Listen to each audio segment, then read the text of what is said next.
ഗവൺമെന്റിന് വ്യക്തമാക്കാനുള്ളത് ഈ പ്രശ്നം അവിടെ വെച്ച് തീർക്കട്ടെ.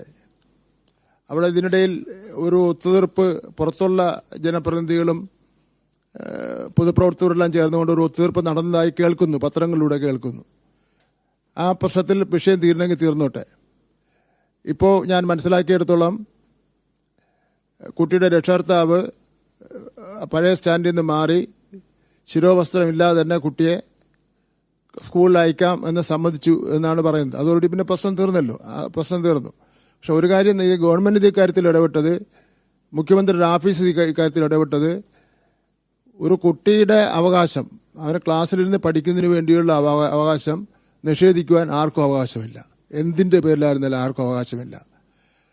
ആ അവകാശമില്ലാത്ത സാഹചര്യത്തിൽ നമുക്ക് ചെയ്യാൻ കഴിയുന്നത് എന്താ? കിട്ടിയ പരാതിയെ സംബന്ധിച്ചവർ അന്വേഷണം നടത്തുക. ആ അന്വേഷണത്തിന് റിപ്പോർട്ട് കിട്ടിയിട്ടുണ്ട്. ആ റിപ്പോർട്ട് നിയമാനുസരണം റിപ്പോർട്ടിനുള്ളൊരു മറുപടി അവർ തരേണ്ടതായിട്ടുണ്ട്. ആ റിപ്പോർട്ട് അവർക്ക് കൊടുക്കും, അതിന് മറുപടി വാങ്ങുന്നതാണ്.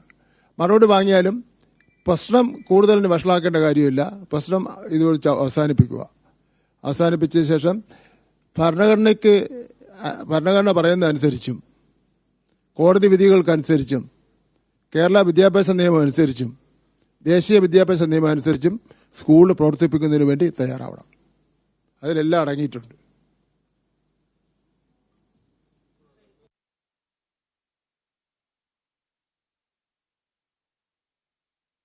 ആയോളൂ, ഞാനിനി കിട്ടിയിട്ടില്ല കേട്ടാ. അല്ല, അതൊക്കെ ചെയ്ത് വിട്ട് അതൊന്നും പ്രശ്നമില്ല. ഞാൻ പറഞ്ഞല്ലോ, നമുക്ക് കേരളത്തിലെ എല്ലാ വിദ്യാലയങ്ങളും ശാന്തമായ അന്തരീക്ഷത്തിൽ പോകണം. അവിടെ ജാതിയുടെ കാര്യം പറഞ്ഞോ, മതത്തിൻ്റെ കാര്യം പറഞ്ഞോ, വസ്ത്രത്തിൻ്റെ കാര്യം പറഞ്ഞോ, ഭക്ഷണത്തിൻ്റെ കാര്യം പറഞ്ഞോ ഒരു സംഘർഷം ഉണ്ടാകാൻ വേണ്ടി പാടില്ല. ഈ ഇടതുപക്ഷ ജനാധിപത്യ മുന്നണി ഗവൺമെൻറ് നയം അത് തന്നെയാണ്. 2016 മുതൽ ഞങ്ങൾ എടുത്തിട്ടുള്ള നയം അങ്ങനെ തന്നെയാണ്. അത് തന്നെയാണ് മുന്നോട്ട് കൊണ്ടുപോകാൻ വേണ്ടി തീരുമാനിച്ചിട്ടുള്ളത്. അപ്പോൾ അതുകൊണ്ട് അത് സഹകരിക്കേണ്ടതായിട്ടുണ്ട്. ഇപ്പോൾ അത് കേന്ദ്രീയ സെൻട്രൽ സിലബസ് ഉള്ള അൺഎയ്ഡഡ് സ്കൂളാണ് എങ്കിലും ഇനിയിപ്പോൾ പുതുക്കേണ്ട സമയമാണ്. NOC പുതുക്കുന്നത് നമ്മളാണല്ലോ, വിദ്യാഭ്യാസ വകുപ്പാണല്ലോ പുതുക്കേണ്ടത്. അപ്പോൾ അതെല്ലാം കൂടെ കണക്കിലെടുത്തുകൊണ്ട് സഹകരിച്ച് മുന്നോട്ട് പോകുക.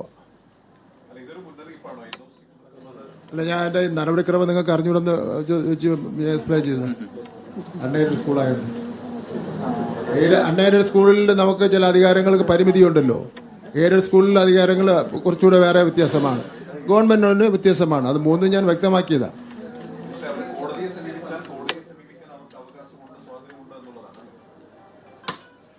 തീർച്ചയായിട്ടും കോടതിയെ സമീപിക്കണം. ഈ കാര്യങ്ങളെല്ലാം എന്തുകൊണ്ട് കോടതിയെ സമീപിക്കാതിരിക്കുന്നു?